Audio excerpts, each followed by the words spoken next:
Dès l'annonce des projections à la sortie des urnes, ces militants de droit et justice explosent de joie. Les résultats ne sont que partiels, mais le Parti conservateur devrait largement remporter ces élections législatives avec plus de 43% des voix. Un nouveau mandat qui confirme la popularité du leader de droit et justice, Jarosław Kaczyński. Celui qui est considéré comme l'un des hommes les plus influents de Pologne se félicite du résultat, bien qu'il ne brigue aucun poste au sein du gouvernement. Nous avons plein de raisons d'être contents.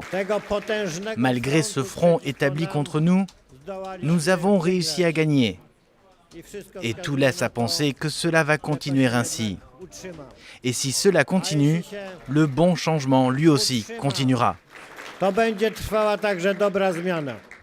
Depuis 2015, le gouvernement a mis en place un programme social généreux, s'attirant la sympathie des couches défavorisées de la population.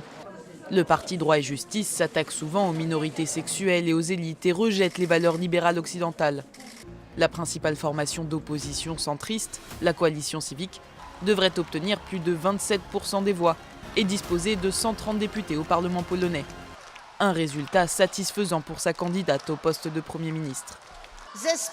Nous allons patiemment attendre les résultats définitifs et je pense qu'ils seront très positifs. Je pense aussi que nous allons conquérir le Sénat car ce sera le résultat de tout ce qu'on a accompli en tant qu'opposition, le résultat de nos conversations avec le peuple. Les gens veulent de la coopération et nous voulons montrer que nous pouvons mettre un terme aux divisions qui existent dans notre pays aujourd'hui. À retenir également de ces élections, le score de la Confédération, une formation d'extrême droite anti-système. Avec 6,4% des suffrages, le parti obtient 11 sièges au Parlement.